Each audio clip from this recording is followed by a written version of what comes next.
Pressing the button. Okay. There's background music today. It's very nice. Little lounge guy playing guitar in the green room. Very nice. Welcome back. Welcome back.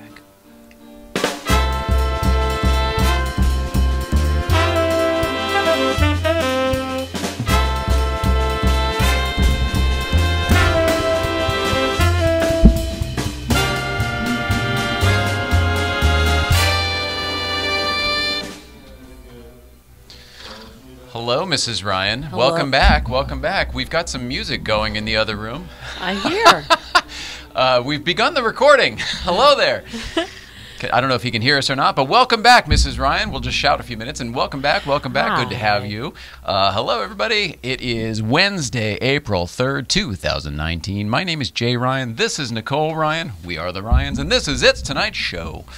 Our guest this evening is actor, writer, comedian Stephen Allen Green. We have, in typical fashion, been having a good time talking to him in the green room, and we've said, got to save the stories for out here. So. Pause. Yeah, absolutely.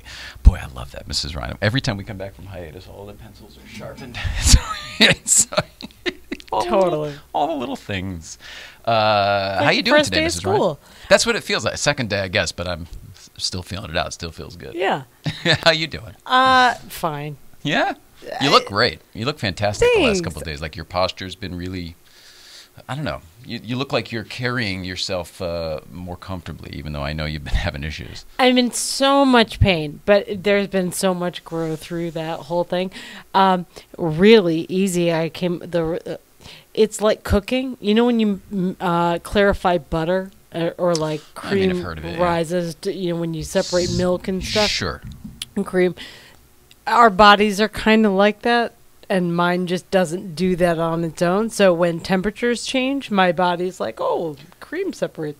So things just go in weird spots, and sometimes it's like making a tree in my stomach or something. When the seasons shift from the hot to cold is a common issue for MS sufferers. One of the things we deal with here in SoCal, especially this time of year, or at least where we live, the days are really hot, the nights are really cold, and there's like cold, the weather's crazy everywhere in the world these days. But anyway, the 30-degree temperature shifts, and I think pressure shifts probably really affect everybody. I mean, I've got my own injuries that hurt and everything. It's I guess, just the whole body. Yeah. So I'm just learning how to deal with that, and I'm dealing with it way better than I was last year when the seasons all shifted. So this is where I feel the credit should be given to Mrs. Ryan for the work that you do every day to not only get yourself out of bed and keep working and look. I mean, do you know how many people that don't know there's an issue with you, shy of the fact that you have a cane? I'm always surprised, but because I just assume everyone knows. But yes. You're always hiding. I don't even know if you realize it. You hide it in a weird way. Not a weird way. I mean, I guess probably it's a natural thing to do. But you almost hide it. What is the why is that? Is it because of embarrassment or because of you don't want other people's pity? What's the reason? I don't. If you don't mind talking about it. I don't mind talking about it at all. I don't know how to talk about it without sounding like this is my deal. And I don't mind being the center of attention if people are looking at me to look at me, but I don't want to be like, I have MS, look at me. So I don't know how to talk about it organically. And so when I get tired, I get crabby. So like, who wants to talk about that? Like I get in a bad mood like anyone else when you get tired. I just get tired very quickly. Well, you're not dissimilar to Performance Car as well in that you are going. You got that grip. And when it lets go, holy shit, you're off the road. See you later. Yeah. Yep. It's time to take it to the garage. And that's why we can't be boxed in anywhere when we go to car shows and stuff because we can stay usually for the whole thing. But God forbid if something happens and blah, blah, blah, plummet, you got to go. We got to get the F out of there. So. Anyway, I love that you talk about it so openly. I love that you've wrapped enough of your feelings up about it that you're able to speak about it in this way without the emotions and stuff that sometimes can get overwhelm me, and I turn into a puddle. That can happen. My Frankfurter fell. That's the Seinfeld episode. All the time. Oh, that's the greatest. Your uncle died. No big deal. I laughed when my cat died. Like someone had to be like, "That's not funny," and I'm like, "I know it's ironic." You deal with it however you can, right? All right, Mrs. Ryan. A couple quick words about yesterday. We're still beaming from yesterday from our time spent with Freeman Thomas. Yeah, Monique and Renee, the whole family. the whole family and the positive messages that I have received, both via text and direct message from people who have seen the episode or listened to the episode or whatever. Just incredibly positive things, and thank you to Freeman Thomas. Thank you to everybody who's watching. It was a fun one for us, for sure. So much fun. This one's going to be fun too, Mrs. Ryan. So let's move the train Okey-doke. along down the tracks here. I'm ready. I've only got a couple things, but we do need to get to them because we've already been postponing, and tomorrow we've got Zwart. So. I know, Let I'm so us. That's its own thing. I don't want to waste time talking about it, but man, are we excited about Jeff's work tomorrow as well. In the meantime, Mrs. Ryan, let us check in with the East Coast feed. Okay. Brooke and the Casman, roll it, Hal. Mr. and Mrs. Ryan, Brooke and the Casman, coming from White Castle. We're in Brooklyn. Crown Heights, actually, in case you didn't know. And it doesn't matter, you can eat it. We got chicken rings, with onion rings, we got sliders. We're starting, we haven't eaten. I had to do a photo shoot down in Brooklyn. We're going to be straight. We're about to head back up. Want to say some random love. There was like a homeless person fighting here earlier. Good shit. Anyway, that's it. We want to send you guys some random love from Brooklyn. Say hi to James. Bye, guys. Oh man! I know I could barely hear them, but I wanted to put it up because we hadn't seen Brooke in a while, and I didn't want her to think that there was any reason for that. No, I just kudos for voluntary White Castle. That's its own thing. I know. Well, they're still drinkers too, so I'm not saying that they were there. My immediate gut was like, "What time is it? 2 a.m?"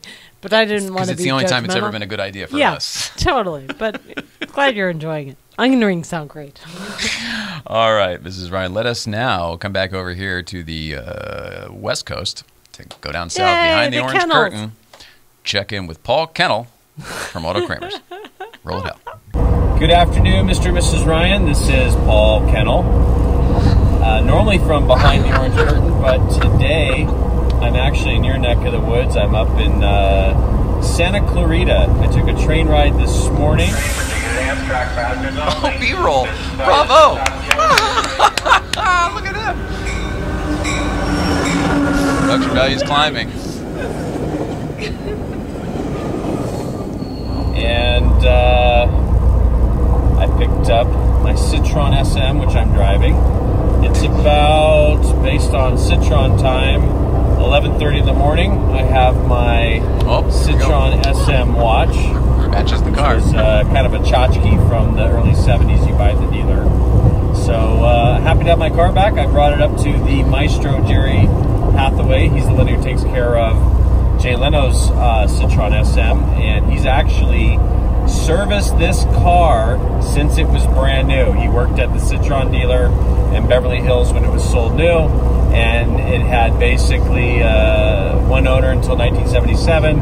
And then he helped sell it to the next owner that had it until he passed away a few years ago, and now it's mine. Probably a very misunderstood and intriguing vehicle, but I absolutely love it. So, in fact, I'll give you a quick onboard tour. And the gauges are crazy, oval gauges. Everything in the details is just bizarre. Even the radio is here in the center console, which is kind of crazy. So it's got a great ride. It's comfortable, has air conditioning, and so that's the Citroen SM. Love you guys, and hopefully we'll get to see you soon. Take care. oh my God, I laughed so hard. I love you guys so much. Oh my gosh, I miss your face. I told him the same thing when he sent that to me, and he said they've been traveling so much, there's rallies left and right, and let alone the business that they both handle. They've both been sick on top of it all. So that's the only reason we haven't seen them. So it's the only reason they haven't been doing all of the extra stuff. Feel better, guys. Nice car. Yeah. We love the Auto Kramers. Mrs. Ryan, it's time to ask the question that's on everyone's mind. Dun, dun, dun, dun, dun. What's going on, Mrs. Ryan? Dun, dun, dun, dun, dun, dun, dun, dun, dun, dun, dun, dun. I'm going to try to use my memory today. Good luck to me. I wrote fewer notes, so good luck. NASA and MIT have created a new kind of airplane wing. Ooh. A new way to lift? Well, you go ahead. Well, you know I love this topic. Right. They came up with the idea. I think a lot of people are looking at like what's antiquated. Like there was an article yesterday that like Elon Musk and Netflix, like the heads of those companies, like really just pare down thought processes of like what are we spending money on? Like what are we looking at things from like a really basic level? Getting back to core principles instead of just everything. Right. So it sounds like NASA and MIT kind of approached the wing situation of airplanes and air travel from a similar perspective. Currently, we use a design called an airfoil. Okay. And to me, it's still the future. You know what I mean? It's still one of those genius things because it makes, incredible amounts of weight just buoyant. So I'm still amazed with what we've got, and I feel like there's more ways to do it. I am very curious to hear what the new thing they've come up with. Well, they've made a prototype that moves and acts like a condor wing. Oh, it articulates. That's the difference. Yeah, it's modular to build. You can 3D print them. So, like, they're looking at maybe how to use it in space, but, like, they're starting with airplanes here of, like, there's probably more fuel-efficient, lighter ways to fly if you look at how birds do it. Interesting. So I don't disagree with any of that. I think the whole moving parts has always been the issue in the past. The more moving parts you have up in the air, the more risk. Totally, except they're looking at how like bird wings are structured together, like how bones are connected and stuff. Interesting. So they think they know how to do stuff like that now with like carbon fiber and like molding stuff and right. I get it. The materials that are used today are different than what we used to use. So there's probably all sorts of different rigidity and that's all tensile strength, things like that. So it's a prototype for now, but you never know, and it could go in so many different ways. If I may, when we went to Google, when we got that private tour of Google, so fancy. When we got that private tour of Google, we were with a celebrity as well, but it did happen, and it was really cool. And one of the things we got to see, I think we can talk about it now. Like fucking so long. It was years ago, yeah. Was one of the SpaceX rockets, for lack of a better term, aircrafts. Not a rocket, but the SpaceX aircraft. It's going to be one of the spaceships. Anyway, that had a folding wing to it. That was the reason for that was supposedly for re-entry. But either way, it was still articulating. So clearly they're going in this direction. Yeah. It was the first thing I had seen like that, and then this story certainly sounds to be. It's they're in that space. But Google taught people nerds how to dance. There was a class for it. So you never know. I always thought that movie with Patrick Dempsey taught nerds how to dance with that mating ritual. Yes, and then people stopped watching it. And then they needed to know how to dance how to dance at parties. That was the name of the class that Google had. I loved it. The first tropical tree to reach 100 meters, which is like 300 feet, was found in Borneo, which is in Malaysia. But it was found via, here's the weird part, fine trees, redwoods in California get tall all the time, like whatever. This was found to be super tall by air. And then some dude had a job to climb up with a tape measure and measure it. So he climbed the tree? Yes, and and he's like in there. That was the article I read about. There's so many better ways to do it these days with drones and things like that. To verify it, they needed someone with a tape measure to be like, it's this high. So he climbed all the way up. So that's amazing. But it's really tall, 300 feet. This Easter. This is so gross to me, but I just had to talk about it because I like food and gross food. This Easter, you can get Cheetos cheese-filled eggs if you want a savory egg-shaped treat for your holiday basket. Hang on, they're putting it. They have none of that sweet, right? Everything you described. It's a savory treat. Yeah. Yes, but like that's the market they're going after. They're shaped like eggs. Huh. Well, how about that? Sounds foul, but they have sweet ones too. It's Cheetos. I don't know why. And then lastly, though, this fascinating. We should say Mrs. Ryan's the one who, like, if you go to Taco Bell and they've got a Dorito thing on the menu, she'll get it. Yeah. Some of them are great. Some of those ideas are so good. This doesn't sound like one, but you never know. To each his own. Like, go to town if you like savory stuff. Okay, this article that I read this morning was great because it articulated way better than I could what I believe, which is that moon signs in astrology are the real key to understanding your personality. Oh, wow. Not your sun signs, which is what most astrological So when teachings are I'm a based Virgo, on. having been born in September, that's my sun sign? Yes. So what would my... Oh, wait, how does It always how does change- one decide how they're... You have to look at your chart because it changes every 2.5 days. Interesting. That's why new moons are so frequent and whatever it goes around. Interesting. So there's a you're- different count that actually matters more than the sun count. Yes. Interesting. Your Cancer moon, which blends nicely with your Virgo sun. I'm a Gemini moon, which is the exact opposite of my intellectual Sagittarius sun. So heads up Yeah. when I look weird, but it all makes sense. This is all what I'm writing about. It aligns. It's just a way to understand things and energies and stuff. But for everyone that asked me questions, and I just shared the article today, it's a great article that helps you understand your instincts and like your reactions and your emotions. And if that's what you're having trouble understanding about yourself, your moon sign is like learning about your moon sign is a great way to know those things. Wow. All right. Good to know. So that's that. Oh, and that's been... What's going That's on? been What's Going On.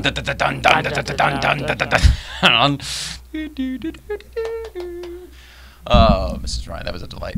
You're very funny. Are you feeling more comfortable with that segment as you make it your own? Yeah. Yeah, it's a big difference. It shows. You run it now. Yeah. I pick things I like talking about, and I don't have to write as many notes, and I don't have to read. So when I my feel eyes like you go. used to try to impress people or something, and now you're just doing you, which is way better. People love you. Yes. Yeah, good for you. All right, I love Thanks. you very much. We are going to take a quick break. When we get back, we're going to have sorry about that. Excuse me. We're going to have comedian Stephen Allen Green in here. He's a writer. He's an actor. He's a musician. I just found out, and we all just found out. Yeah. I think he's going to be playing a song for us as well. I'm excited in general. Come on back. Sitting in that chair right there will be Stephen Allen Green when we return. Thanks. More to come.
And with that, we are back. Hello, everybody. Welcome back. We're sitting here with Stephen Allen Green. Hello. Who I found out is actually, or was first, a musician.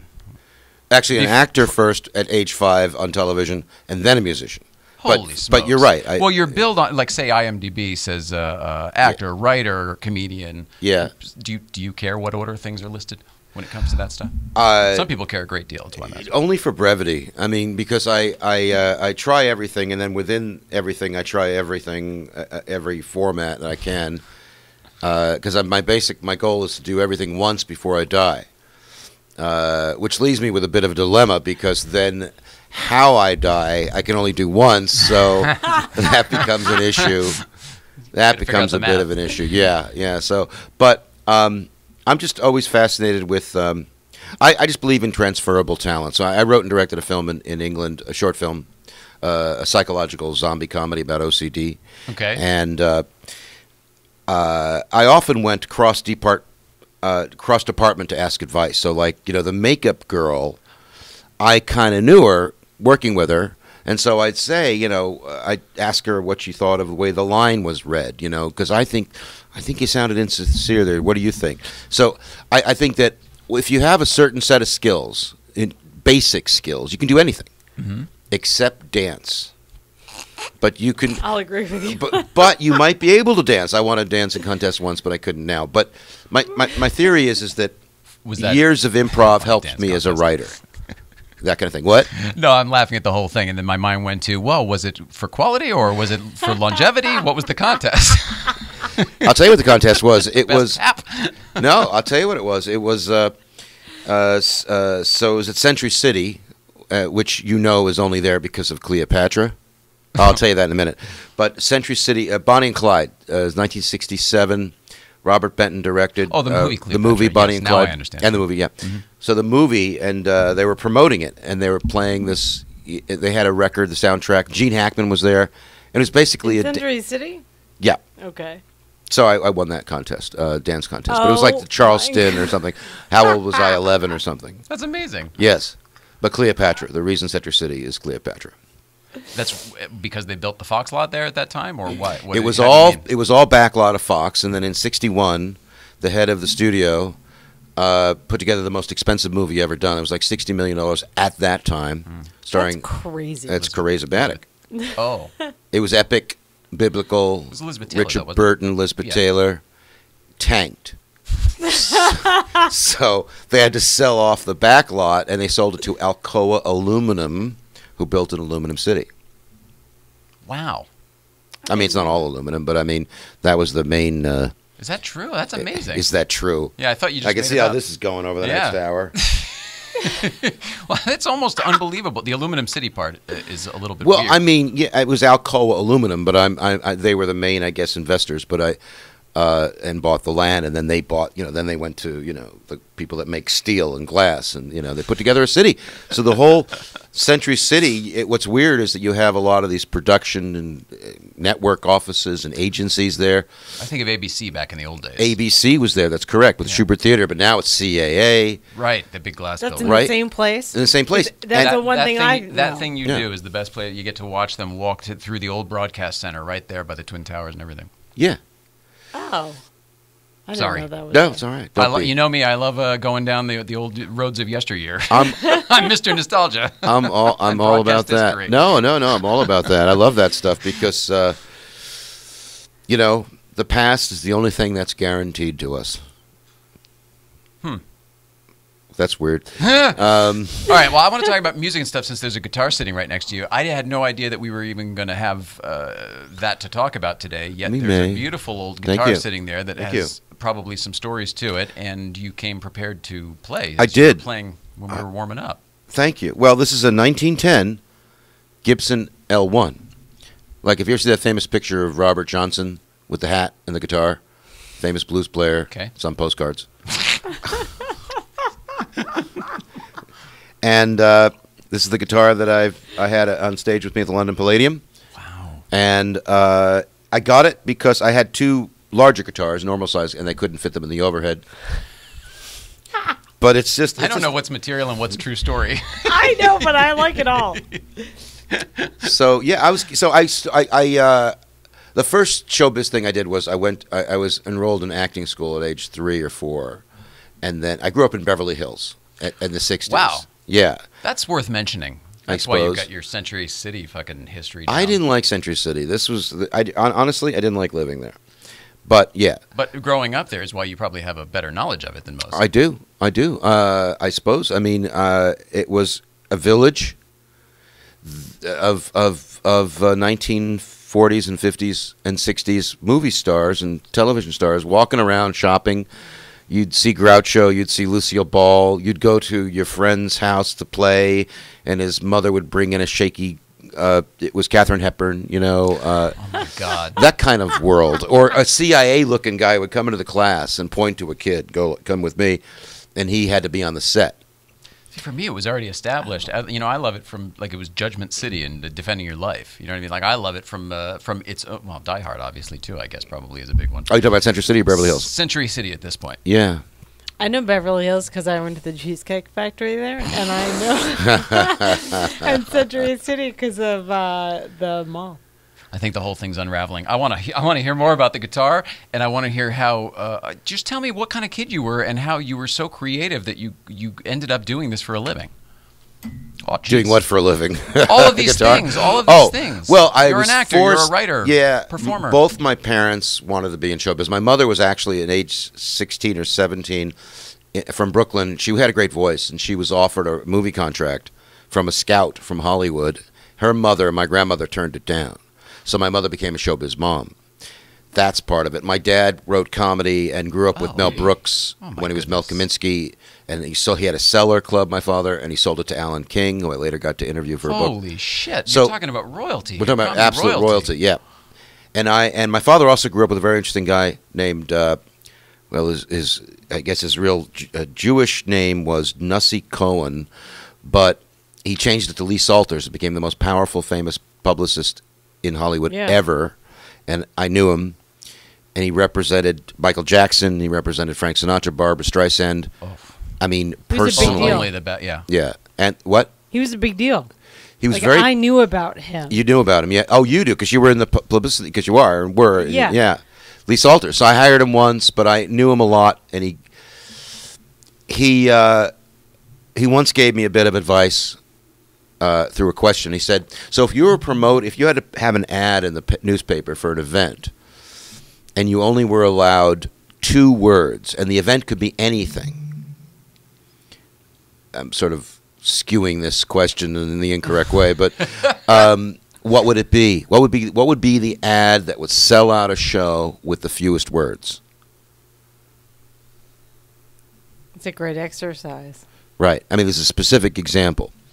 Is the answer, and you want it? Is of course. I'm trying to think of my own 3 Beatles, words, 2 words. Beatles live. Oh my God! Right, if you think about it, so that was he was able to distill, but he made his bones when he was representing the Ringling Brothers and Barnum and Bailey Circus, and their train to Manhattan broke down, so he had the elephants get off the train and march. Story. Oh, it is. You know about famous this? Story. Yeah. I grew up in Connecticut. It's a famous story. Yeah. The whole birthplace of P.T. Barnum in my town. Oh. Yeah, so he had the elephants. He had them march the elephants across the Brooklyn Bridge, as if it was planned. A spectacle. Yeah. They made it like it was. Ta-da! The circus is coming to town. I think that's probably where that. He could corral the magic of impermanence of like whatever's happening is what's going on, and like he taught people that knew how to feel that like he did could follow him, and everyone else tried to. You just knew how to. He was a force. It was very well put, and he was a force of nature. Yeah. He had very little patience for fools, and. Is this Barnum we're talking about, or this? Lee Salters. Okay, good. I didn't know Barnum. No. No, but the fact that you brought up fools to me, "Fool Born Every Minute" was P.T. Barnum's thing, wasn't it? Yes. I guess. Yeah, that's true. That's true. So I thought maybe that's good. That's when he worked at the maternity ward at the hospital. They'll buy anything. So yeah, so I played. I had piano lessons as a child, and I played clarinet and trumpet, and then I became a drummer in the orchestra and a drummer in rock and roll bands from age 13. And the band broke up after high school, the last band, and I was teaching myself to play guitar, and I'd done musicals as a singer. I have a 2.5 octave range, so I thought I taught myself a little guitar, and I was a coffee house guitar player, running a coffee house Monday night thing in Hollywood, and I was always nervous that the audience wasn't listening, so I'd joke in between songs and To keep their attention. to even see if they were paying attention. Wow. And then a couple of comedians. You were developing crowd work. I had no idea. Well, and also bits. So, like, I would open. So when I thought that the audience, because they would talk. You do these gigs. They were bringers essentially, and your friends, and they would say, "So, how you doing? So, where'd you park?" And it's like, "Hey," So, I would do stuff because I was angry at them. I was angry at them, so I would want to make them laugh. So then I'd say, "Okay, can I have your attention now? I'd like to play for you a song I just wrote this morning. It's really important." And then you able to hear this? I should move the mic, and then I'd play. No, it'd be fine. Then I'd play. Here's the song I wrote just this morning. And they'd be laughing hysterically because it was Stairway to Heaven. And then I'd get mad at them for laughing, and I'd stretch it out. And Oh, that's great. and then You're experimenting a little bit. I was pushing the boundaries, and I think it was because the comedians at the time that I was paying attention to, that seemed that the media was paying attention to, were they were called put-on artists. They were everybody from Pat Paulson from the Smothers Brothers to Steve Martin to Martin Mull, and then later Andy Kaufman. But basically, people would come out in character, and it was not clear whether it was a character or not. Mm-hmm. And so people... Even Robert Klein a little bit, right? Like, I Can't Stop My Legs, stuff like that. No, I don't think so. Really? I disagree with you. Okay. No, that's okay. I've never seen him in what you're referencing. I know that bit. Okay. But Robert Klein comes out and is presented as a stand-up comedian. And so I Can't Stop My Leg in the sense that... Oh, I see your point, because it's been something else. It's He's not already as... framed. I see your point, yeah. Well, I it's gotcha. like, yeah. I mean, it was a very interesting thing at that time because we had just come out of the 60s and we were entering into the, Nixonian dark ages, and I think people just didn't know who to believe and what to believe. It's kind of like now. Yeah, That's all I can think familiar. of. Yeah. So I was trying to be a songwriter, and I was writing songs and singing, and then I did some comedy, music comedy in my act, of course, and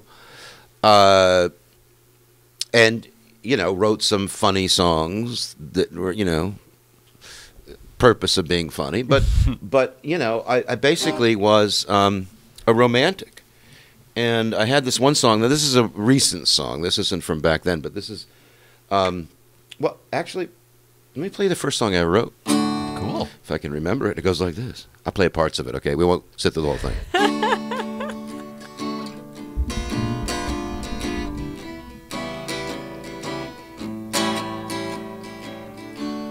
I woke up this morning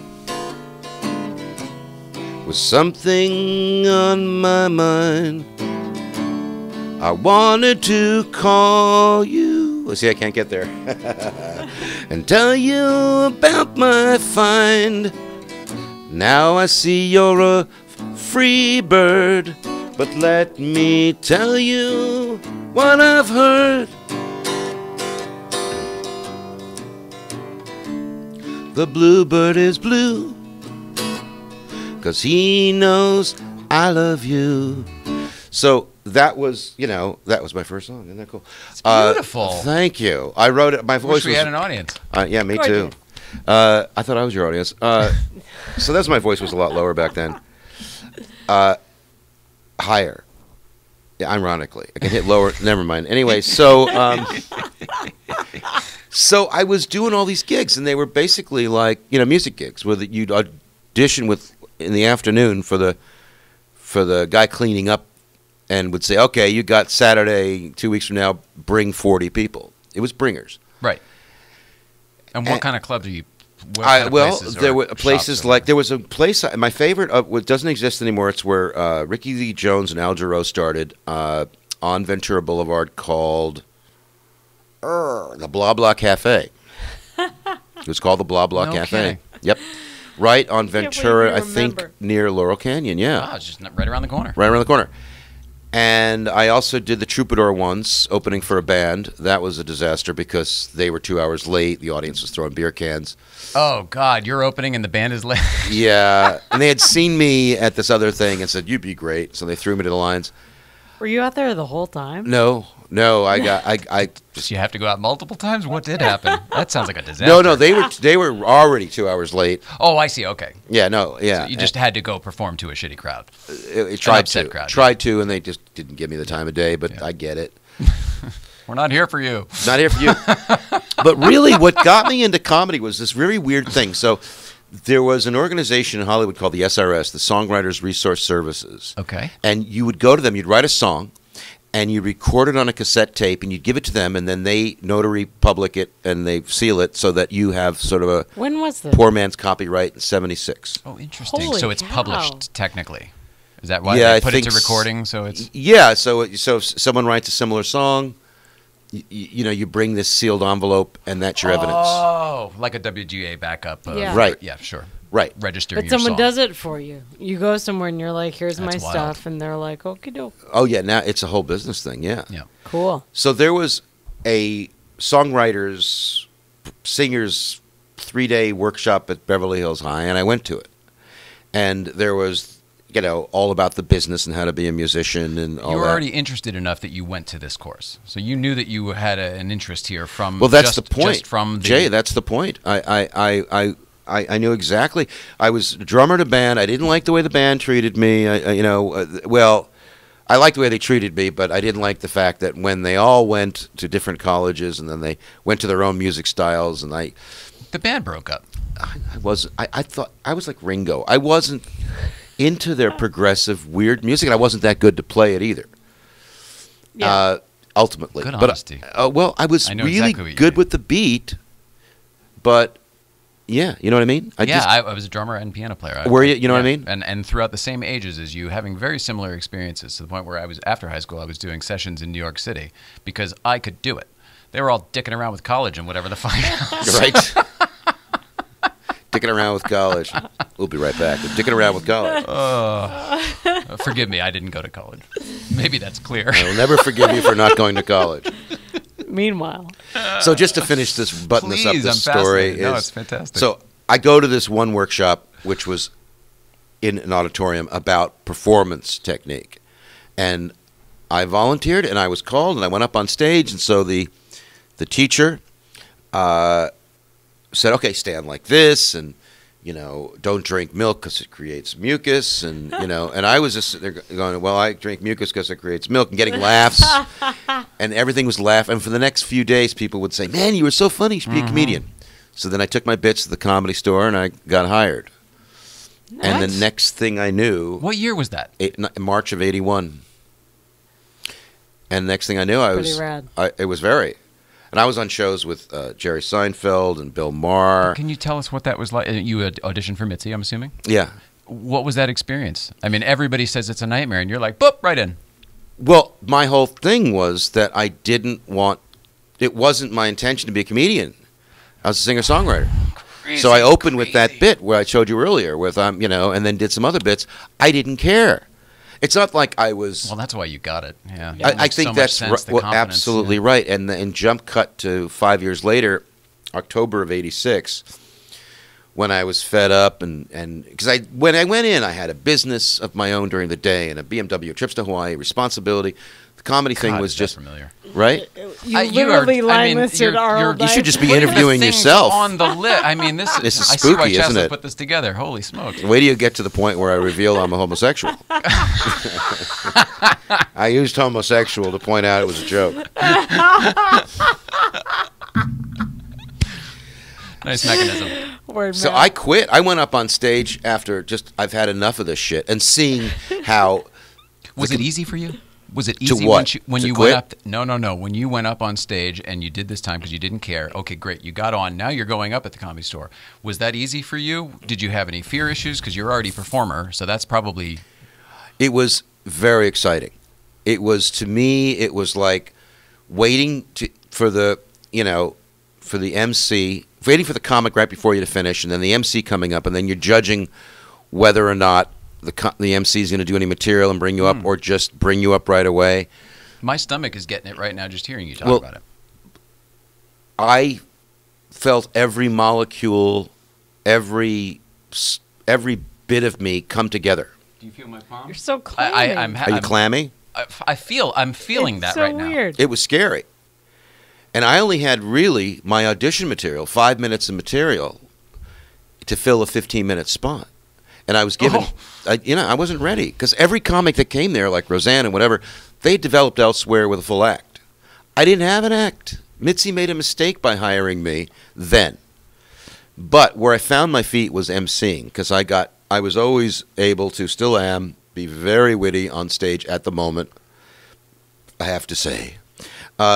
You seem like you could be a personality as well. I hope one day to have one. Dude, I hope that makes sense. No, I know what you mean. I wish there was an agent that comedy. represented personalities. What? There are plenty of them. It sounds like... Don't get her started. Yeah, seriously. But you know what a personality is? It's a person that has absolutely no I know. talent. I used to work in the business. I didn't mean it that way. I hope you didn't take it that way. I didn't know twisting that. your words. It sounds Okay. like you were good at observational comedy, which is hard to qualify sometimes on paper.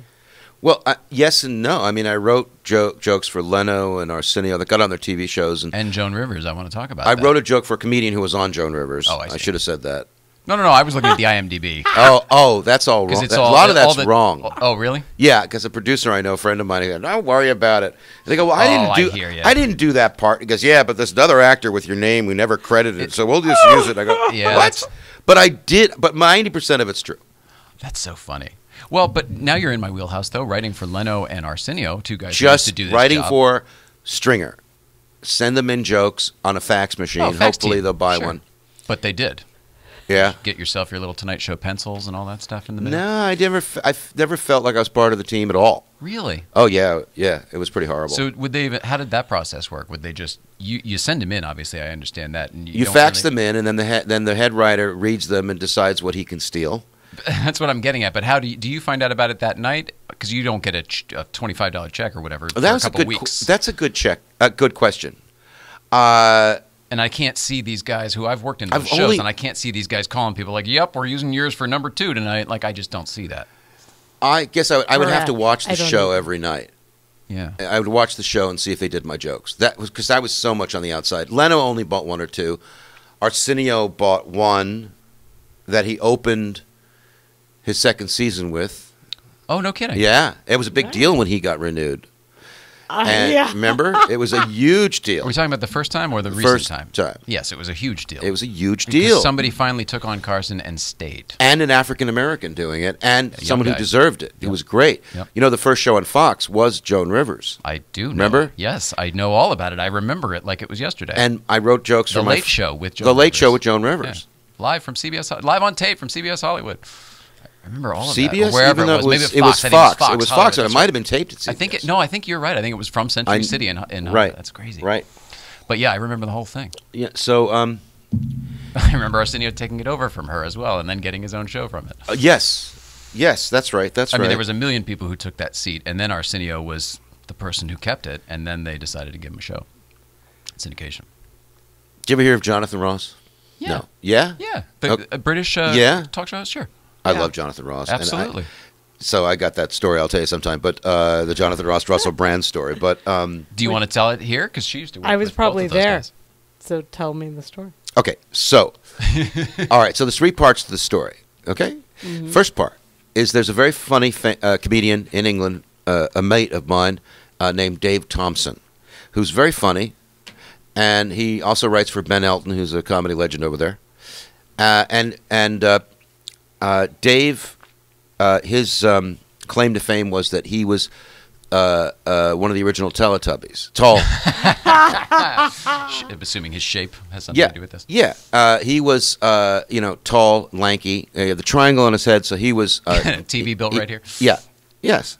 He was Tinky Winky. And he got fired, according to him, for being a bit obstreperous. Wait, you're serious? He was really a Teletubby? Yes. I'm taking everything he said. I thought he was like, this is a character he does. No. Holy shit, I'm sorry. No, this is just remember like this I worked story. with the Pink Power Ranger. People think I joke about that. It was true. Well, This I is mean, the same just thing. imagine this is London, and so the talent pool is a lot smaller. Okay. And everybody knows everybody, and I've never been. I don't know anything. oh, it's fantastic. From the top I tier. hosted Comedy Central over there in character for South Park Weekend, What? the Paramount Comedy You Channel. did the marathon for them, didn't you? I did the South Park Or you Marathon hosted it? interstitials, where I played a American televangelist going, don't watch these kids, they're evil, that kind of thing. And they put fire behind me, and I got that through doing voiceovers over there for, this Friday, South Park or Trailer Park Boys. Anyway, so. Do you live in Marina Del Rey on a yacht? Because you could easily I be know. the most interesting man I've ever met. I by wanna far. go where we haven't people- even gotten to anything like on the car. I know. This is fantastic. All right, so Dave Thompson was Tinky Winky, okay? For real. For real. Until he got fired for being an obstreperous Tinky Winky, which I think meant he was smoking and having a pint. And he was like, fuck off. We need you on the set. Fuck off. All right, you're fired. So now, put that information on hold. Go to the second part of the three-part story. There's a thing in England called Panto. Do you know about it? Okay. It's a long tradition Christmas show for the family that starts in about November and goes through February. Like a Christmas show at the Spectacular? No. Oh, Well, okay. I mean, it's much more villagey. And so, first of all the parts are played by men, including and especially the lead, the dame, the woman, as the men play the part. They dress in drag. And there's two levels of it. So there's the levels to the children, where the evil guy would sneak up behind the protagonist, and the kids in the audience yell out, "He's behind you," right? Which became a showbiz joke with so Bob, how's your career? It's behind you. And then on the adult level, at the same time, there's all these sex jokes, dirty sex jokes that mean everything from, everything you can possibly imagine. It's heavy in innuendo. It's if I heavy recall. innuendo. Yes, way over the kids' heads. All right, so Panto. So my girlfriend and I, a girlfriend at the time, which I didn't know, by the way, at the time. She was my girlfriend at the time. Oh, my. But we were A together. whole other level. Whole other It's a level. four-part story. So we went to the Old Vic Theater, which was managed at the time by Kevin Spacey. Not that it matters, but he But managed. But you have both. 1 degree. I hear Yeah, you. one, Nice. one Very degree. good. Yeah. And to go see Sir Ian McKellen in Aladdin, Boy. right? Oh, great. We're talking about dozens of costume changes. He was Carmen Miranda with fruit on his head, and he was wonderful. Now his character was Madame Twanky. So let's review. Yep. You can see where Very this is close going, here. can't Yep, you? yep. Right? You can see where this is going, Jay? I need All a right. refresher on what the first one was. First I think one I was have it. okay. So Dave Thompson in the Teletubbies was Tinky Winky, Tinky Winky. and so Ian McKellen was Madame Twanky. Madame Twanky. There Okay, you so go. Tinky Winky, Madame Twanky. Now, cut to the end of the story. BBC Centre in White City is the part of London, and Yeah. The old BBC Center at that point, right? Was it they the old have building? moved. Yeah. They have moved to go see the Jonathan Ross show, and I had done a show with Russell Brand, and Russell Brand, I was invited there coincidentally, and Russell Brand was on the show, as was Sir Ian McKellen, and so I was backstage, basically talking to Russell's father for about an hour and a half. Interesting guy. Russell was like, dazed and out of it or something. I don't know. He had. Was this when he used to be using? No, this was his. Actually, this was his comeback from that. Oh, okay. This was actually like a coming out, a rebranding, if you will. Nice. Yeah, and he was suddenly becoming hot in England. But before that, like 5 years previous, VH1 in Europe, and then he had some issues with heroin, I believe. Yeah. So But he he's had, vocal about. We're not giving away that's secrets there. that's right. Yeah. So. And he was becoming like the next thing, and When was this? Was it a long time ago? well, Like relative. yeah, that's a relative question, relative answer. I would say probably this was 2005 or 6. Okay. Fits my Right story. before, yeah. Yeah. And so I was backstage with my girlfriend. We went to this thing, and they have wine, free wine, and I'm not good with wine. I'm great with vodka, but not Oh. with wine. Wine was my thing. Wine just throws me, Jan. I don't understand it. I can drink beer, wine, forget it. But it was free. Do you drink still? Still water? Do you Drink drink? Do you still drink? water? Do you I drink still prefer from fizzy. 2006? You were drinking at this point wine. It sounds like. Do you still drink at this point in your life? Yeah, There's no occasionally- judgment. I'm just curious. I don't care if I like judgment. It means people care. Yeah. Okay. All right, I was just asking. I was just but I asking. mean, Back to your story. I was just asking. It was just a by the way. Wow. I was just curious. We don't drink. We don't drink anymore, but we used to both drink a lot, and we used to drink a lot during this time with these people. So I was just curious. I see. Well, Yeah. okay, let's answer that then. In the 70s and early 80s, I drank gin and tonics. And then I moved to vodka martinis. Then when I moved to England, I moved to Guinness. Oh. And then I moved back.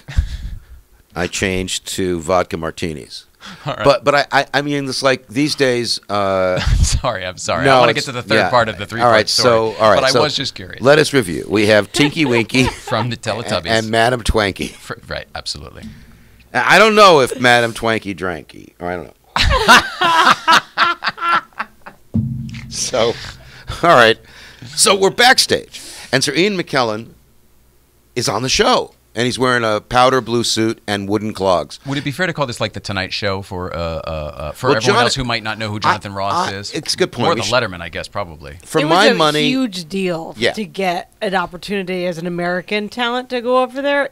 But the guy show's- himself is so smart, and I'm trying to think of for other people who don't know who Jonathan Ross is. He was more of a Letterman, sardonic, very fucking witty, smart guy. I can't think of a better talk show host, smarter, wittier guy in both an English way and in a universal way than Jonathan Ross. Yeah. Okay. And I like Graham Norton, but I prefer Jonathan Ross. Yeah.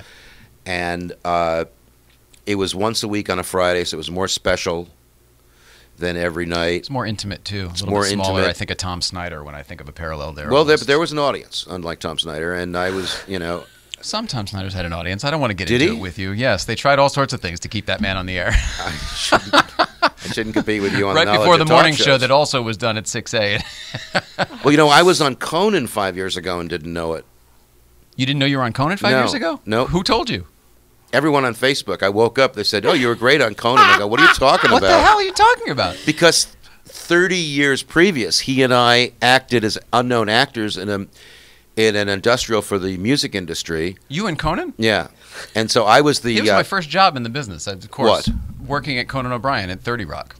doing what? I was a production assistant. I used to pull cable and get shit for the fucking audio guys. Right. So I'm going to go back to the Tinky Winky story can't in a believe minute this. It's wild. because it's a good punchline. This is the only show we'll have to edit because currently it's like Pulp Fiction. I like it. Well, Pulp Fiction, nonlinear timeline, because I'm nonlinear. But I'm going to the gym, which is my Groucho camera, because I'm going to the gym. That's great. Is it great? Is it great when Well- there are people with terrible situations and you want to talk about, you want to make people laugh, you got me don't good you? on that one. So Tinky I Winky. acted. I acted with Conan. I was shit, the pushy salesman. He was the hapless customer. But ironically, his character, the way he played it, was way up here with high voice, and he talked over everything. So I did this thing. We each got paid like $100 a day, 4 days in a row, and then he becomes famous. Not from that. No. And then so he broadcast it. He put it on the He put it on the air, and you can find it at Conoco. Mm-hmm. I contacted them because I was actually homeless at the time on national television, and I tried to get them to pay me for it or to bring me back on as that character, and I couldn't get anywhere. There was just typical Hollywood, Wow. I was homeless I hear you. and on national television. I want to get to the third part of the story. All right, before so, we talk about the Dave comedian's Thompson. assistant Dave fund. Thompson was Tinky Winky in the Teletubbies, You don't say. right? Sir Ian McKellen was Madam Twanky in the pantomime in Panto. Now cut to backstage, be hanging out, talking to Russell Brand's father. Russell Brand's there. Sir Ian McKellen's back there. I don't do well with wine, and my girlfriend goes, "Oh my goodness!" And she was proper. She was a teacher. Oh my goodness. You didn't know There's- you were dating. What? You didn't know Don't you were interrupt dating. anymore now. We I have didn't to know let I him was go dating. through. Dating? Never mind.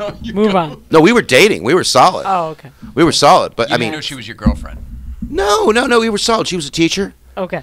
And a proper, responsible person. Except on the weekends with me. And Another Groucho. another Groucho. And And so, but she was always embarrassed by me. And she had these 2 daughters, and I would love to embarrass her in front of her 2 daughters, crack her up. So we're backstage, and Sir Ian McKellen's there. And my girlfriend goes, "Oh, my goodness, Sir Ian McKellen." Oh, I'd love to meet him. And then they go, "Yeah, well, I'm just drinking the wine, not doing well." And so Sir Ian McKellen starts to happen to walk our way. And she's like, "Oh, I want to meet him. I don't know what to say." And finally he shows up, and she says, "Excuse me, I just wanted to tell you, we saw you in Aladdin a few weeks ago at the Old Vic, and you were just wonderful, just fantastic." And Sir Ian McKellen looks down at her and says, "Well, thank you very much, my dear. I really appreciate it. Thank you very, very much." And then I leaned in. "Yeah, we loved you as Tinky Winky." Ah! And then he looked at my girlfriend and said, "Your boyfriend is very pissed, isn't he?" Meaning drunk.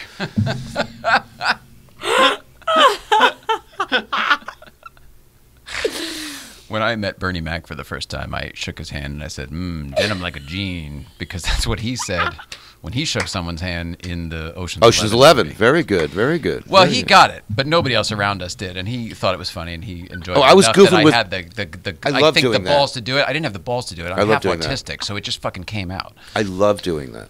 I was goofing around with Billy. She was at the same party. We didn't even know each other then. She was at the same party. Yeah, you got to do that. They feel honored. I was goofing around yesterday. With He Bill. did. He took my hand stronger, Yes. and it wasn't a power thing. It was like a "you're all right." So what's the line again? Denim like a jean. Denim like a jean. Billy Tim Denim. He's shaking the Billy hand Tim of Denim, a yeah. car Denim like a salesman. jean. Denim like a jean. Denim like a jean. But because I was shaking his hand, he looked me in the eye. I went into and I was like, "I'm in the movie. I got to say this now." It was so embarrassing. Same thing, though. All right. That's an incredible Sir Ian McKellen story. I would love to, if it's all right, jump to a different story that involves somebody who is equally big, maybe even bigger, certainly in the world of comedy. I'd like to play a clip first. It's about a minute long, and then maybe have you talk about it afterwards. Is that all right? Yeah, You go know what for it it, is, man. right? Yeah, I do. All right. Since we're still in England at this point. Indeed. Roll it, Hal.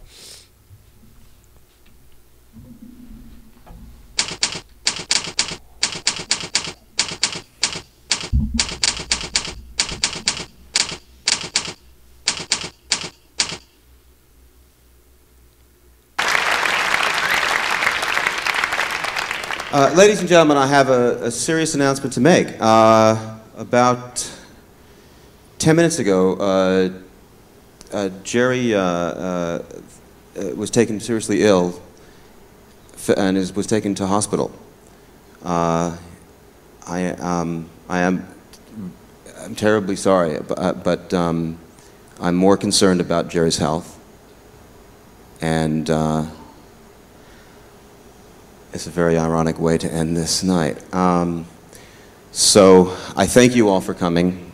Please support the charity. Please forgive the situation if you can, and pray for Jerry. Thank you for coming. I'm terribly sorry. Good night.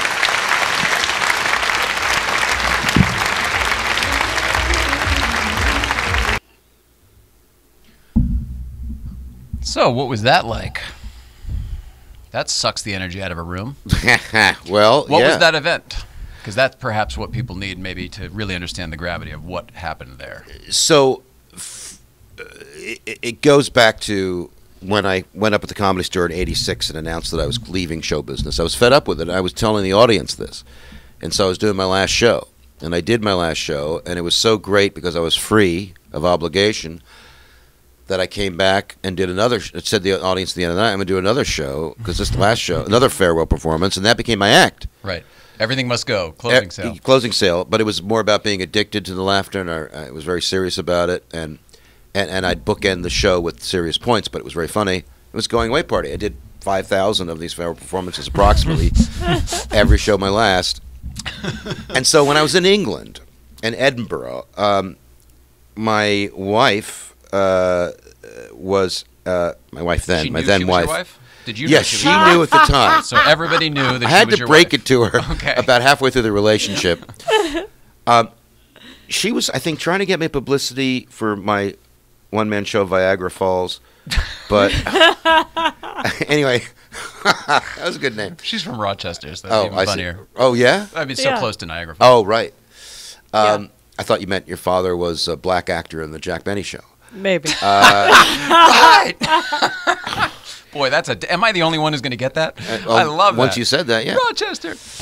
So anyway, Turning Point Scotland is a real drug and alcohol charity that is located in Glasgow, and they treat 15-year-old heroin addicts. It's like Train Spotting. It's just because of the proximity that they are in hell with that hell, the kids. So I thought, she thought, they thought, why not, since I've been doing an act about getting high on the laughter, why not produce a show for people with real addictions? And so we did two of them. The first one in 2000 at the Edinburgh 900-seat theater. I brought over George Wendt, who was Norm from Cheers, and he did improv. I know his son. Zach Galifianakis. I've met them all, but I forget. I know wife Bernie. I saw Bernadette. Just saw her at a party. Zach Galifianakis first year. Rick Wright, who now lives in England. And I had Mike Myers' ex-partner, Neil Malarkey. They were double act, Malarkey and Myers, and a few other acts, and it was great. Next year, 3,000-seat theater. Fantastic. What? Malarkey, what a fantastic name. My dad was always, that's one of the words. Neil my dad Malarkey used is all a the very time. funny You're full guy. of Malarkey. Neil Malarkey does an alternative character named L. Von Spencer, who's a life coach, and he's just great. He's always in Mike's movies. He's really great. Great guy, too. And an improviser at the Comedy Store Players in London. So anyway, next year, 3,000-seat theater. Big. It was great. Lots of stories there. And then kept moving it up. I'm going to, this time, because what was happening was I had become the biggest joke in L.A. I wasn't getting anywhere. I had burned bridges and done things that I didn't intend to burn, It sucks being from here. It does. Do you know what I'm saying? Oh, I mean, it does. Like you can't go home again. It's not you just didn't like move here. Yeah. There's nowhere to go. You've just encapsulated my bizarre existence in those words. I get it. I can't tell you the parallel here, but I did something similar when I was young. Right? Mm-hmm.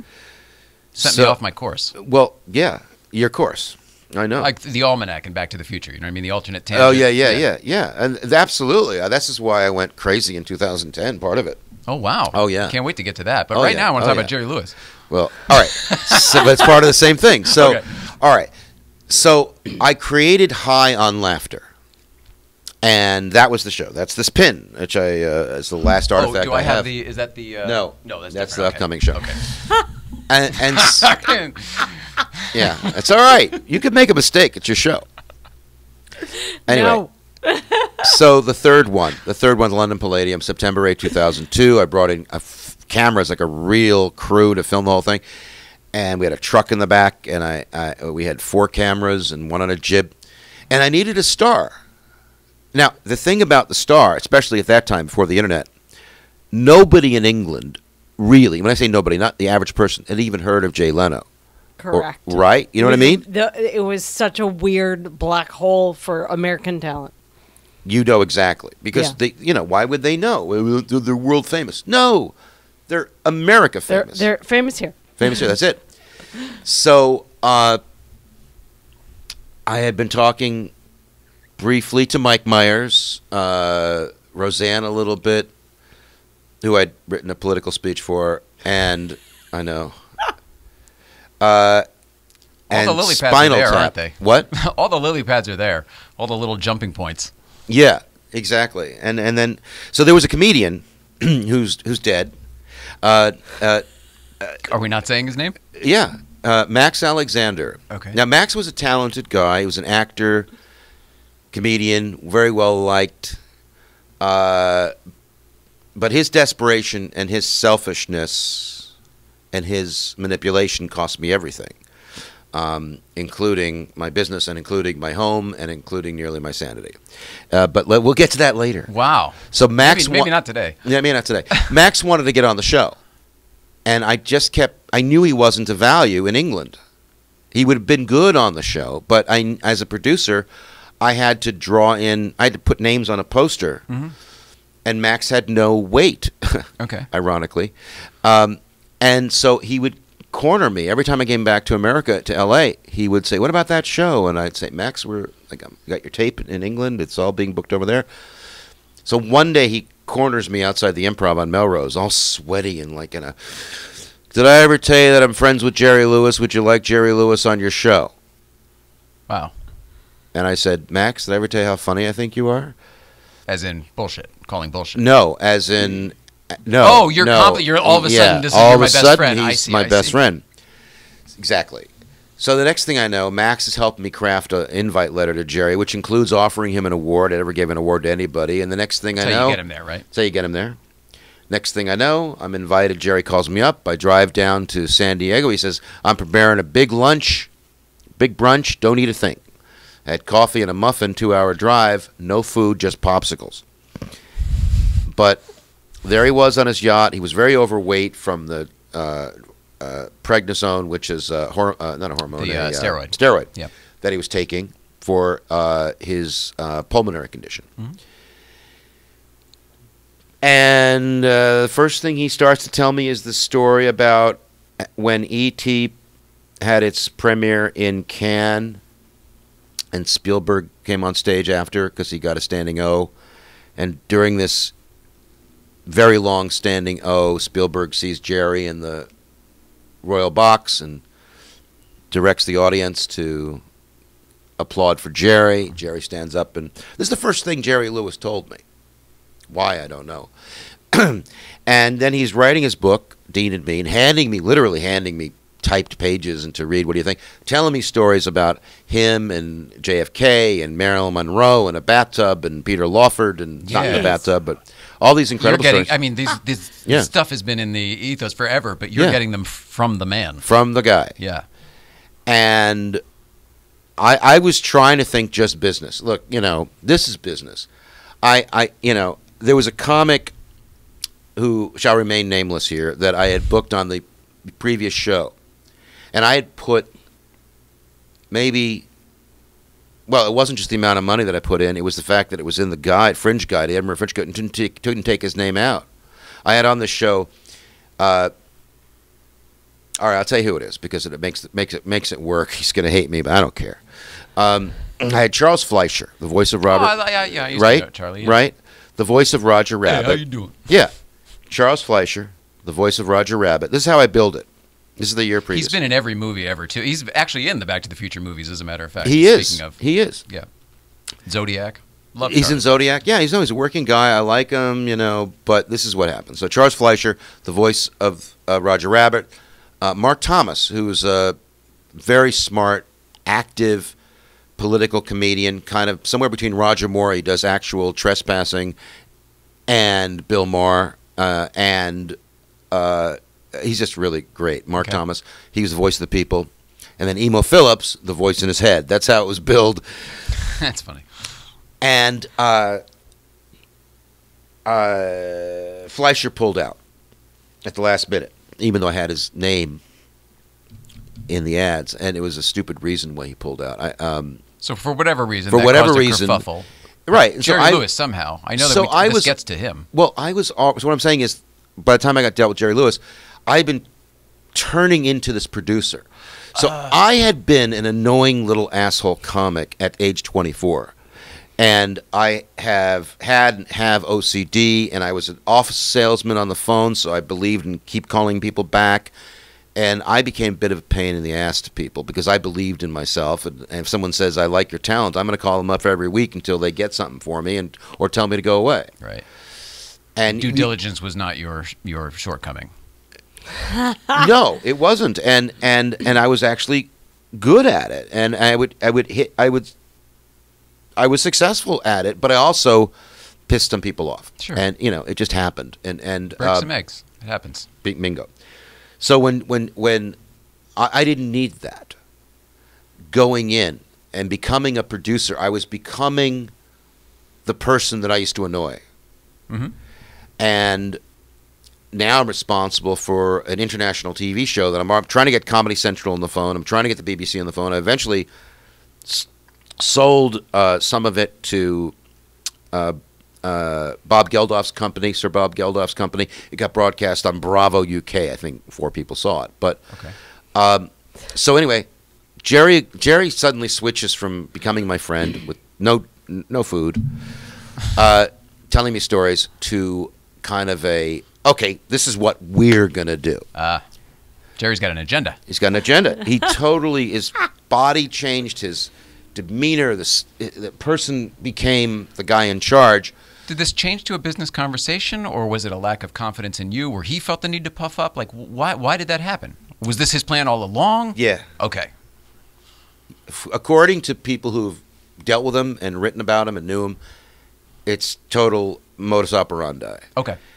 And in fact, that bled over to production night when he turned the bodyguards that in my employ that I paid $4,000 for 4 days or whatever to drive him around, and turned them against me and tried to have me thrown out of the theater, while he had my wife in there telling my wife what a jerk I was, and she'd agreeing with him or something. You know, Stephen's anger issues. Were you a jerk at this point, looking back, or were you just trying to get your shit done? I was, well, at that point, I was trying to get my shit done. But Jerry accused me of having anger issues, which is kind of like that's Kim Kardashian accusing me of hot. having a big ass. I mean, you know, right? So I told you before the show, I'm a fan of comedy from my dad's DNA. So I love Jerry Lewis with a passion. But man, I have heard stories. Yeah, pot kettle. From everybody from that time frame. It's not just Jerry Lewis. It was just, you know, people were off the strap hinges in, back then. Strap in. I'm going to do this in 3.5 minutes. You ready? And go.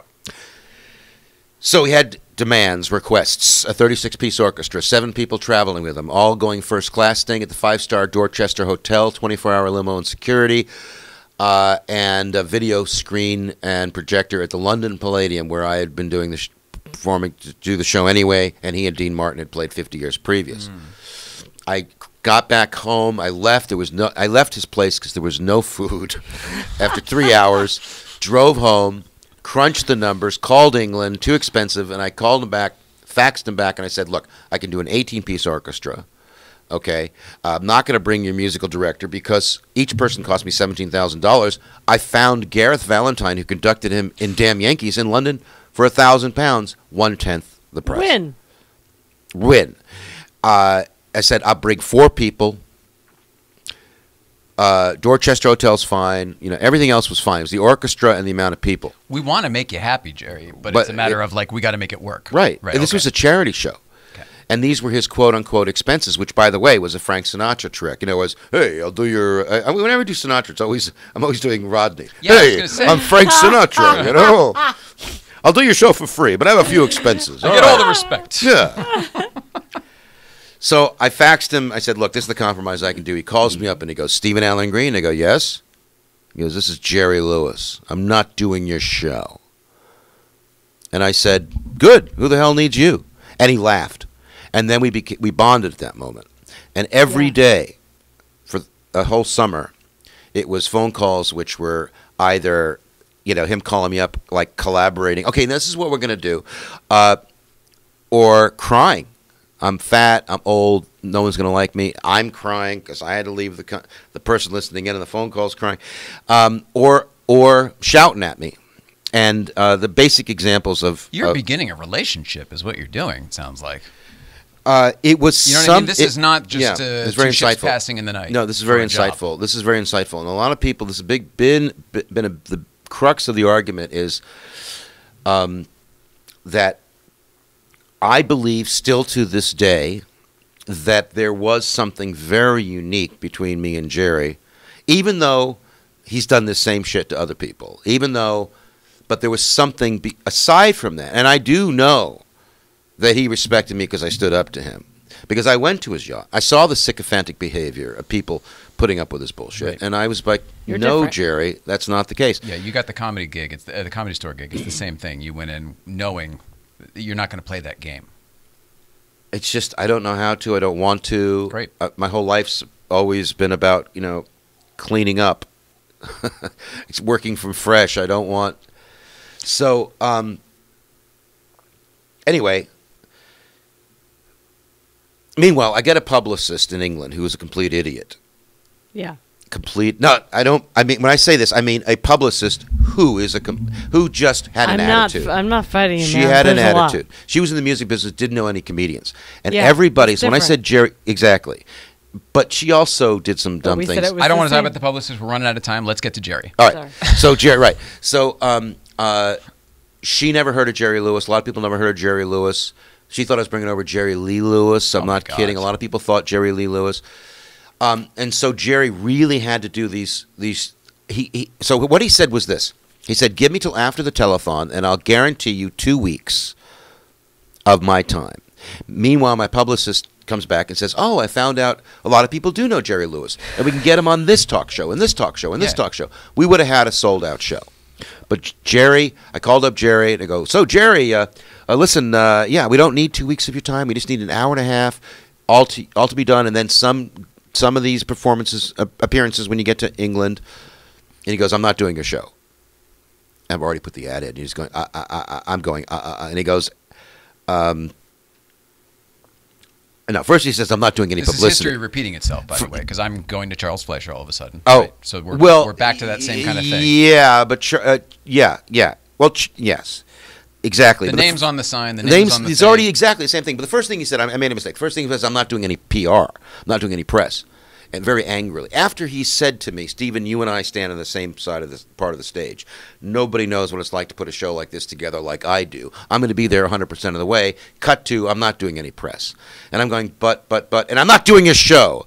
And I'm going, but. And he goes, I eat people like you for breakfast. And I couldn't think of a fat joke in time. And all I could see myself was, as a Robert De Niro character, Rupert Pupkin, breaking into the home, going, you know, Jerry, I don't want you on my show. And then he goes, what'd I say? And I hung up on him. Right?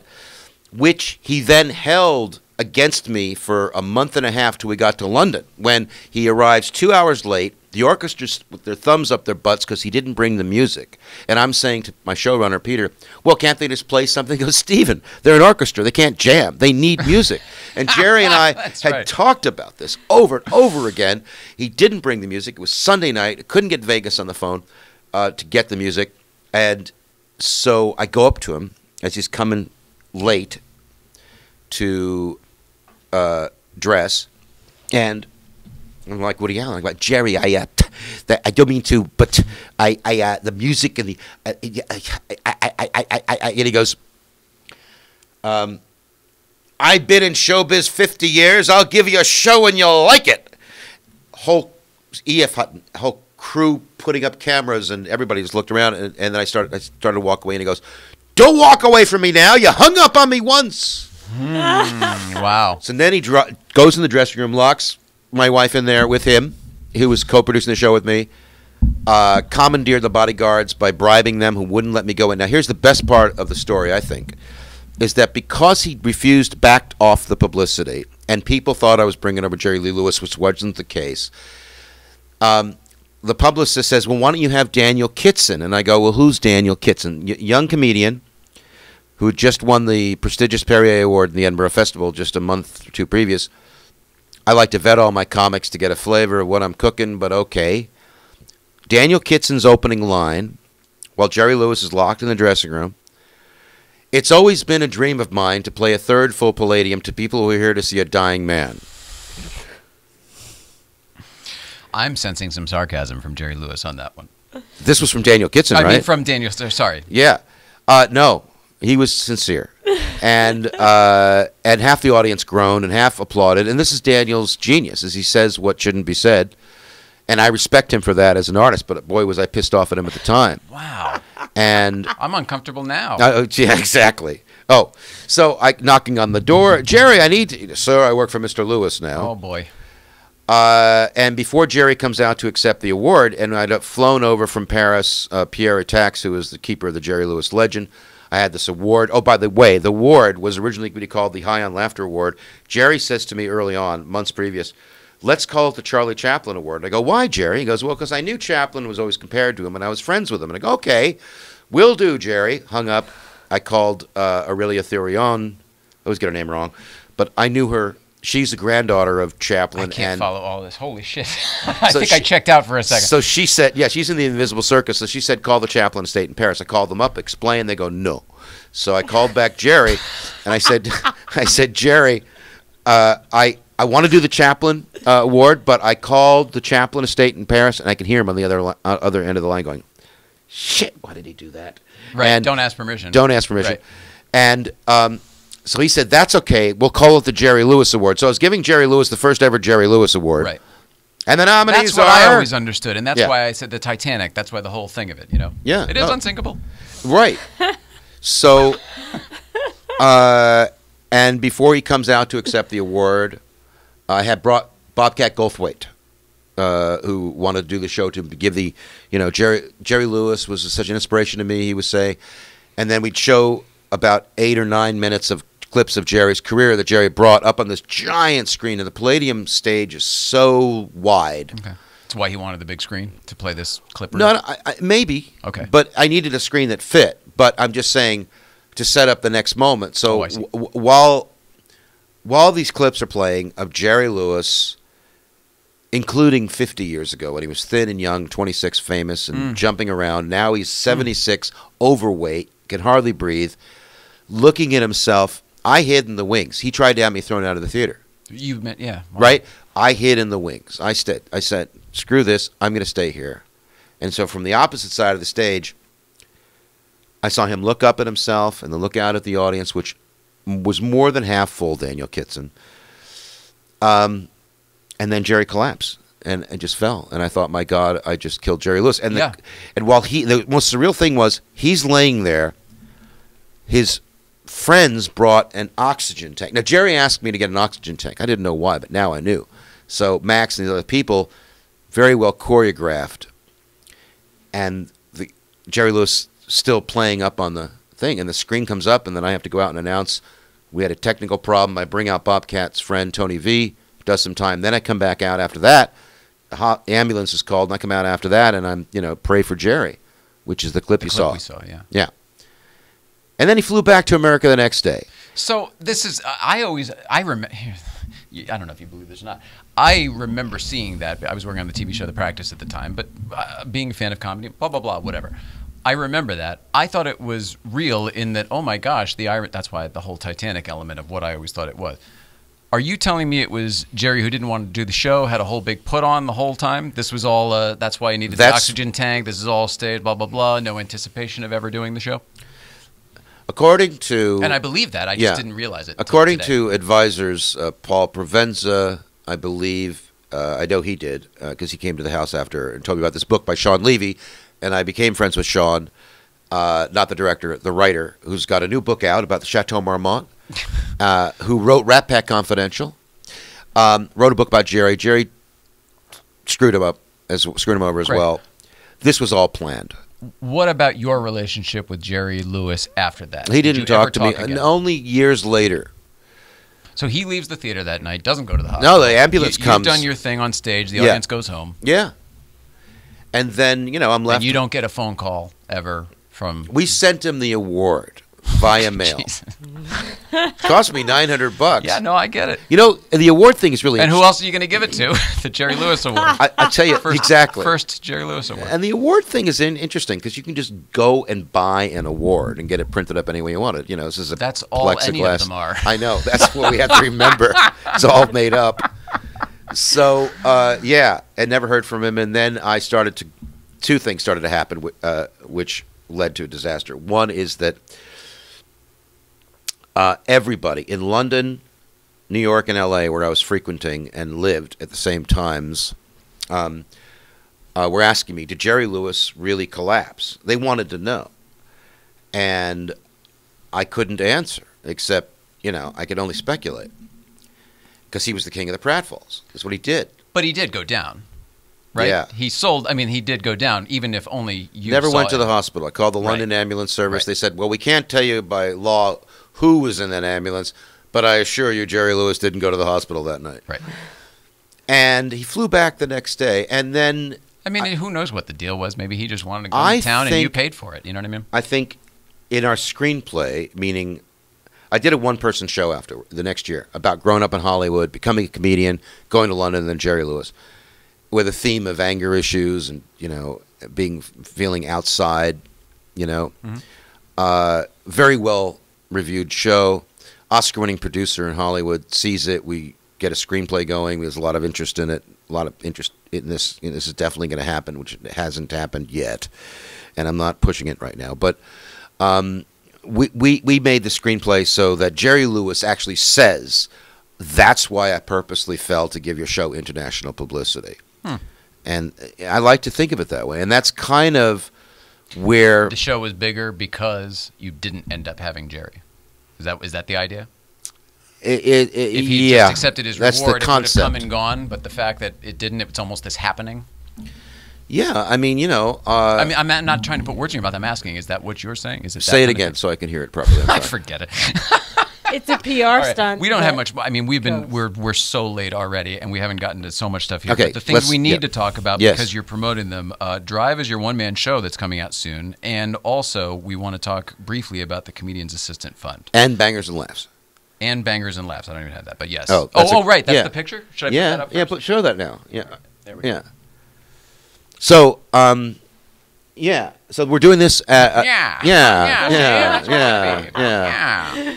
So a few months ago, I was really missing London and the London audience, and I approached the Cat and Fiddle pub, very famous pub Yeah. The in new Hollywood, Cat and Fiddle, the new right. Cat and Fiddle on Highland, and so they were very, very generous and allowed. We did two of them. We're doing Got a another great one Scottish April egg, if you like a 29th. Scottish egg. Yes. They do a good Scottish egg. And the premise is that we're in London. So welcome to London. We have any Americans here. And it's and my whole theory and premise on it is that American comedy is where you basically talk about yourself or about the world. But it's kind of serious underneath. British comedy, you leave the world and all your problems outside. And so it's like, the Nazis are bombing, but we're going to have a great time tonight anyway. Drink it away. Drink it away. So we're doing that on the 29th of April. I don't know who I have on yet. We've already had Barry Sobel on twice, and we had Adam Grotman, who I ran into this morning.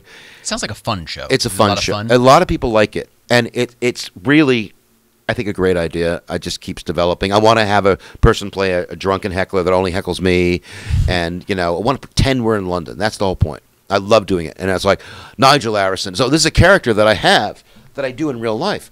Just because I'm bored, I'll go into Starbucks and I'll say, "Excuse me, can you tell me where I might find the Starbucks Executive Lounge?" Executive, that's So I play that guy. Then the Comedian's Assistance Fund. I want to Yes. point out, very important. So the Motion Picture Television Fund partnered up with the Comedy Store, and so if you're a Comedy Store paid regular of more than 2 years, they can help you. I had been homeless for a while. Then I got an apartment last year, and couch surfing homeless. Comedian homeless. Right? Comedian Yeah. homeless. It's crashing. I mean, there's a whole show about it. Right, exactly. Yep. Occasionally you spend one night in your car or at the what do they call it? I call it the coffee hotel. Cantors. I would come back sometime and tell us about. Are we running that. out of time? We're well out of. Yeah, we're Oh, way over. It's sorry. just fine. No, because But anyway, I want to people- hear all this stuff, I so I, wa- don't want to cut you off. It's one of those like come back and Oh, we'll thanks, get into thanks. that stuff. Well, I just want to point out that therapy can save a life, and no one knows if they could have saved Brody Stevens. No one knows, but I believe that he could have been saved. Therapy saved my life, and I was. I never thought I would say that. I never thought I would want to say that publicly because it makes me sound cuckoo. But Is that help that you received through the Comedian's Assistant? well, that's Fund? what they did was they got me money. They granted me money to buy a car. I got a 2008 car, so I can Uber again and make money. Although I make money writing jokes. Either way, and it's assistance. It's assistance and they if you need a therapist. So right now, where they're at is if you need a therapist, you can call them. They can do a referral. I want them to be more active. And as a matter of fact, the Comedy Store is going to be implementing a plan where comedians are going to have meetups to talk about their issues. Beautiful. And That's That's a Fantastic. wonderful idea. It's a wonderful Group idea. therapy, That's what- essentially for the community. But we Yeah. need a professional in there as well. Although I'm going to probably be the, I've been to therapy so much, let me direct it a little bit. Everybody's fucked up. I don't care how well put together you are. Everybody's The fucked comedians in particular have a particular fucked upness. up. That was my next. And I didn't know that you can say fuck on your show. I would have said it earlier. Yeah, I appreciate it. Didn't know. No. You need to put this in your notes. So, I anyway, like being the only one. but I want it to be beyond Comedy Store comics. Yeah. And I started something called the Laughter Foundation. Never really got off the ground, though we did save a comedian from eviction. And we had the Hollywood Bowl. That never happened, and there were people on the board. But comedians, the way I look at it is comedy is a public trust. It's not just about their careers. It's about what we need in the world. And for community and for solving problems, I even see comedy as a international diplomatic thing that, could help people understand each other better? Bridges. Okay, so there's that. I want to know how people can find you on social media since we're recording that now. Stephen Allen Green, everywhere. So Twitter, Sagman, because that's my nickname, Sag. Facebook. It is? Yeah, I know. Isn't that awful? And then StephenAllenGreen.com. StevenAllenGreen. Facebook, Stephen Allen Green. Instagram, Stephen Allen Green. And Twitter, Sagman. Yeah. Ah, beautiful. Awesome. Can I just thank you both very much? You can. Okay. Thank you both very much. You. This was a lot of fun. I hope you did have fun. I feel like, I say this almost every episode, I feel like we barely scratched the surface, but that's kind of what I like. We're trying to, I told you before the show, we're trying to establish that old community element that the shows like Johnny or Merv or Tom Snyder we joked about, any of those old guys used to kind of have, where you get to know the relationships on the air. And there's something... And you're part of it. Mm-hmm. And then when you come back, it's like, oh, I remember that. And they're going to talk about this stuff. And, there's more stuff. There's a history. I'm trying to build all that. We met on the air. We met on the air. Yeah. Then we smoked on the water. I hope that you enjoyed the experience. Whatever we're doing here, I hope you enjoyed it. Yeah, I have. And how can I say otherwise? The camera's on. That's why I asked. All right. Mrs. Ryan, who do we... Oh, my gosh. Tomorrow's Jeff's Ward. It's such a big day tomorrow. I know. We're here already. Can't believe it. Exciting day for us tomorrow. And then Friday is Breakfast Club.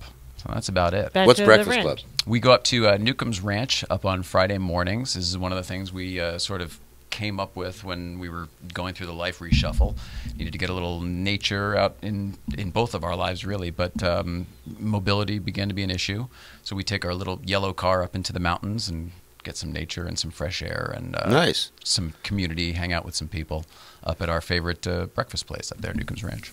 All right. Can I give you a quick quiz question? Sure. Okay, so I see Telefunken on the back of the microphone. Yes, all of them. Right? Yeah. How does that relate to John Lennon? I got him. Oh yeah, well I mean I don't know. I mean they made microphones and radios. You don't know. You're not gonna like that part back when you watch it. What? Oh no, that was funny. Tell us, because there's a huge Porsche and Telefunken connection, and there's a huge Jay Ryan and microphone connection. Oh, so this is all my DNA as well. So I'd love to hear this. It's very trivial, but it's very memorable. So, and the Telefunken people sponsor our show and watch our show, so they might be interested in this story as well. It's not really a story; it's more of an anecdote. So basically, on film in the movie Let It Be, and I think it's also on the record Let It Be, the Beatles' technical last album. Mm-hmm. Technically, because I think Abbey Road was recorded after, but the last released album was Let It Be. Right before one of the songs, John Lennon just says to himself on mic, "Isadora Duncan was a Telefunken." No kidding. And it's on the recording? Mm. Yeah. And everybody has heard that. If you're a Beatle fan, you know it. No shit. If you're an older Beatle fan. So I'm assuming maybe it was recorded on Telefunken microphones, perhaps. And the one-man show that I'm developing. Mm-hmm. Yeah. Just Word association. Yeah. The one-man show I'm developing, I hope to be Drive. doing it in L.A. Drive. Ironically, Drive. Because it's about my drive. And I'm also an Uber driver, which is the greatest day job in the world.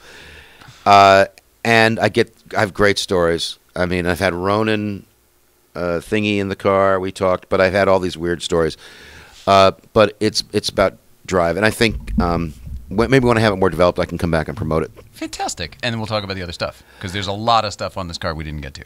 Mrs. Ryan, I love you so much. Love you too. Stephen Allen Green, we love you so much. Thank you. I love you too. I love me as well. We love everybody at home. God, please love one another, and we will see you tomorrow with Jeff Zwart. Jeff Zwart's here tomorrow. Also, please, if you have questions for Jeff Zwart, send him via social. We'll get to him tomorrow. Yeah. Love everybody. See you later. Why am I so fat?